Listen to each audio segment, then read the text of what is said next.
right. Hi, everyone. Hi. Hello. So, my name is Andrea, and if you have seen me give a talk before, you can probably guess what we're talking about tonight. Democracy! Democracy? Ships? Hold on. Suspense. Democracy! Ooh, ah. Excellent job, everybody.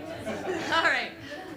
And I know we don't have 3 hours to get into all the reasons why I love democracy. Right, guys? We don't have 3 hours? Okay. We don't have 3 hours. So I'm going to stick it to the one reason that I absolutely love democracy is I find the fight for our independence to be completely fascinating. Okay, there we go. Okay.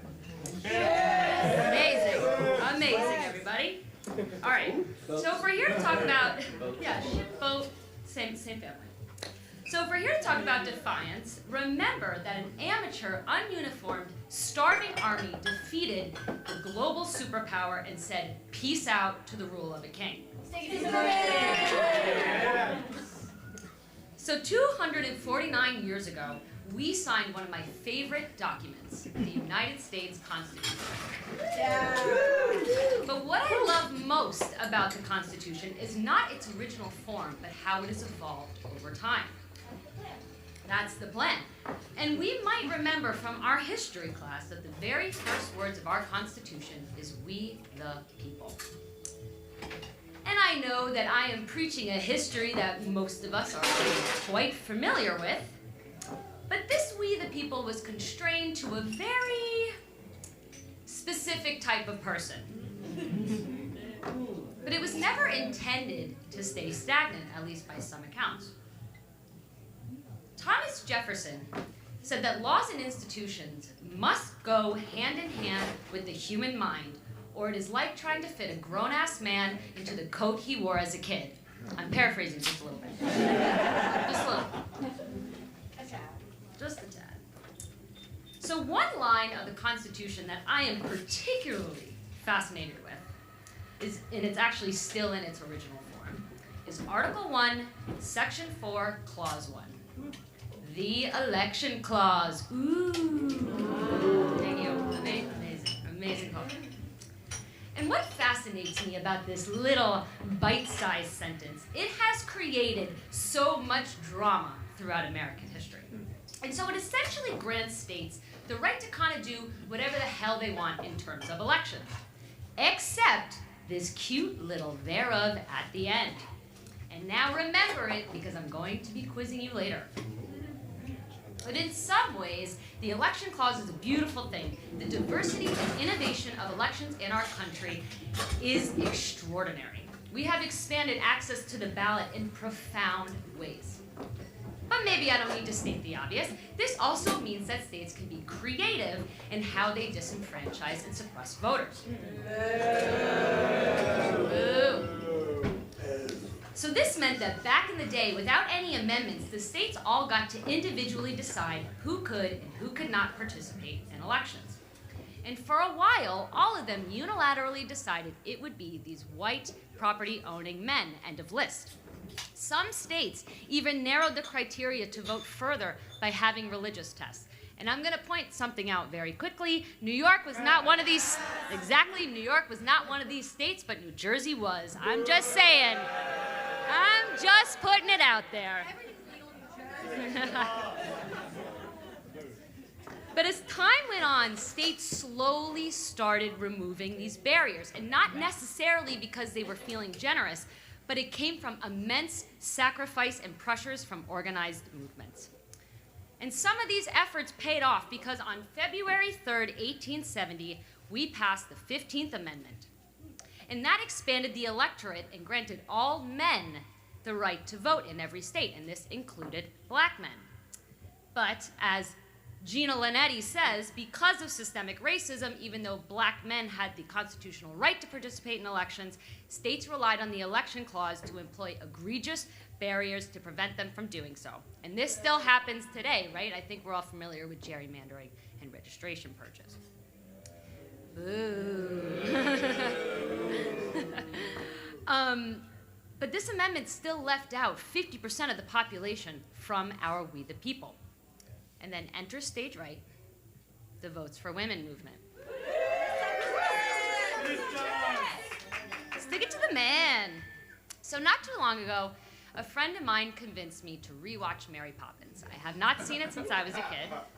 I recommend you all do the same. It's a great movie. And this scene brought me to tears. Mrs. Banks breaks out into song about being soldiers in petticoats and casting off the shackles from yesterday for political equality and equal rights to men. But the part that struck me the most was the little subtle comment she makes. Quick, put the sashes away because you know how the cause infuriates Mr. Banks.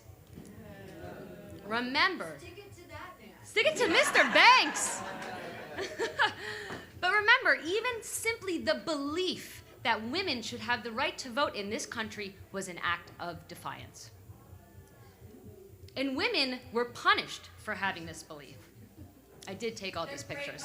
Thank you so much, Jackie, with my fancy iPhone. Okay, but we all remember Susan B. Anthony. She was a leader in the Votes for Women movement. And she thought it was bullshit that she had to pay taxes in a country that she couldn't vote in. Damn straight. Damn straight, I agree with her. And you, Jackie. And so in 1872, she symbolically cast the ballot about 50 years before it would be legal for her to do so. And this act of defiance led her to getting arrested, indicted, tried, and thrown into jail by a jury of her fellow citizens. Amazing. Exactly. And if you haven't seen this statue, I really recommend taking a trip to Central Park to learn more about our girls, Susan, Katie, and Sojourner Truth. And she, Sojourner Truth, was a former slave who advocated against the discrimination black women experienced in the suffrage movement. And I point this out because it's always important to remember the contradictions that history is riddled with. Okay, so. Amazing. The country is a ship. Yeah, it is a ship. So the suffrage movement held protests and relentless lobbying for states to grant women the right to vote. And very slowly, some of them were like, ugh, okay, fine. You can have it just a little bit. And we were still very far from national enfranchisement. And because of the election clause, each state could decide whether or not to include black women in these new laws. Stick it to the man. So this slow burn went on for years and years and years, for more than 40 years. Then, on March 3rd, 1913, the day before Woodrow Wilson's inauguration, and almost exactly 112 years ago, thousands of women marched down Pennsylvania Avenue in the women's suffrage procession. And wait for your applause, because we had to point out the contradictions again that black women were forced to march in the back of the parade. Well, let's get ready to stick it to the man and some women. That it was activist Ida Wells Barnett who defied these orders and joined the Illinois delegation, refusing to play the part of a second-class citizen. But so the point of this women's procession was to advocate for an amendment to the Constitution granting women across the entire nation access to the ballot.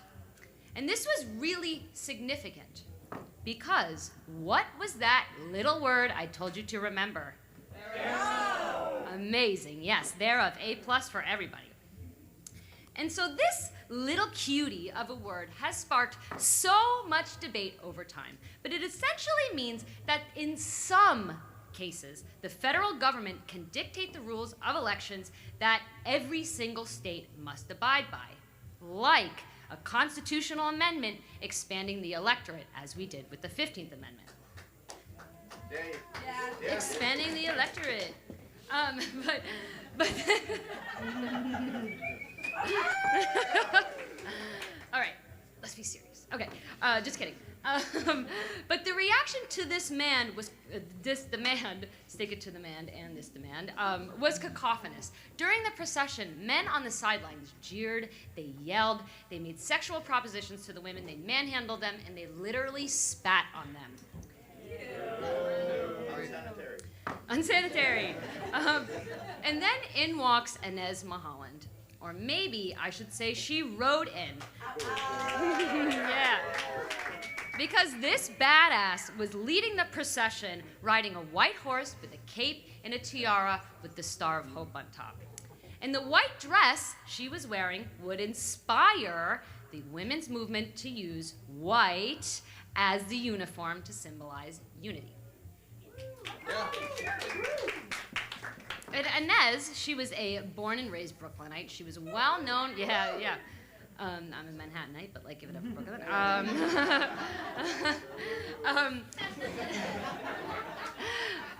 So she was a well-known advocate and lawyer for women's rights, and she would soon ascend to be the face of the women's suffrage movement. The New York Sun stated that no suffrage parade was complete without Inez Milholland. And so she traveled the country electrifying audiences about how women's votes could remove social ills like sweatshops, tenements, and child mortality. Hell yeah. But we needed to put in the work to get there. The New York Times quoted her in 1910 saying, "Until women in America are willing to take real sacrifice, we will not make the progress we need." And so she continued to tour across the country even when her health took a turn. The people close to her, including her own doctor, advised she quit the tour and rest. But she defied their advice and pressed on. Stick it to that man. Stick it to that. But on October 22nd, 1916, in the middle of a speech, she collapsed.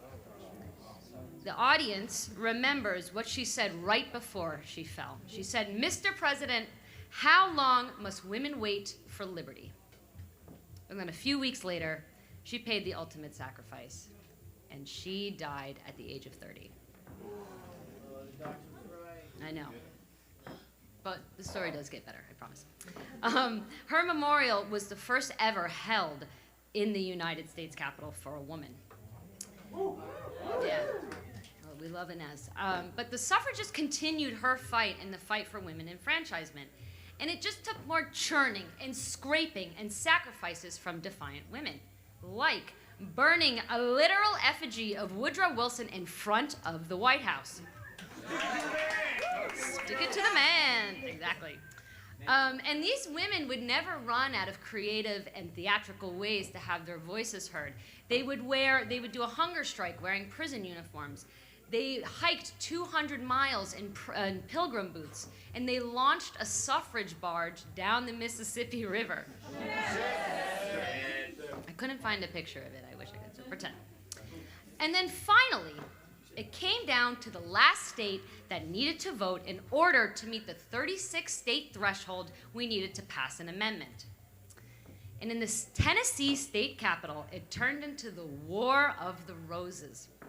Legislators displayed how that they were going to vote on an amendment by wearing a flower. A yellow rose would signal support for the amendment, and a red rose would signal opposition. And it came down to one deciding vote. Harry Byrne entered the state capitol that day wearing a red rose. But while he was on the floor, his mother wrote him a note that said, "Be a good boy."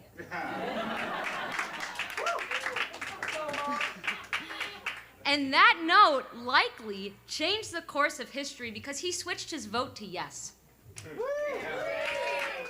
And on August 26, 1920, the 19th Amendment was officially certified. Yeah, that's the applause. All women across the United States were now included in We the People, and we had the right to vote. Huzzah! Thank you. I know how to get you guys. So a few years after the 19th Amendment finally was ratified, there was a celebration in D.C. honoring the suffrage movement. And a poet dedicated a sonnet to the spirit of Inez's work for justice and equality. And one line stands out to me. "Make immortal my adventurous will." And this quote, to me, is why we revisit these stories in times of uncertainty. Remember that Susan B. Anthony and Inez Milholland would never cast a vote legally. They would never know how their defiance paid off, but their impact was immortal. The suffragists didn't know what was ahead, but they sacrificed their livelihood in hopes of what it could be. And something I have been thinking about a lot is when you learn about history, it's really easy to clump a whole bunch of years together, and we forget that each year lived within an era with the nauseating redundancy of unprecedented and history in the making is all without knowledge of how this chapter will end. What section is this going to be on kids' history exam in 100 years? We don't know, but how it is written is in our hands. And as I go on my little rah-rah monologue tangent, we need to accept that we may never see the fruits of our labor, but that did not stop the suffragists from laying the bricks and planting the seeds for a future that they hoped for.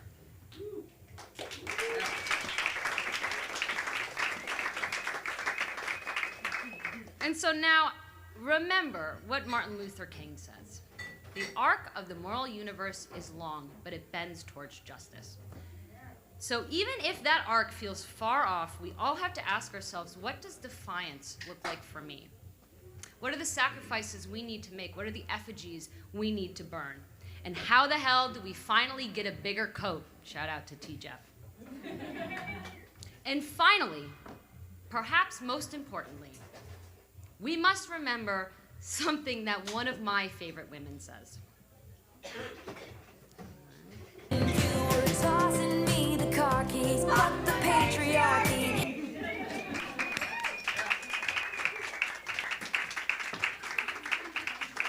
All right, everybody. So let's raise a glass to the bravery, persistence, and defiance of we the people of the United States.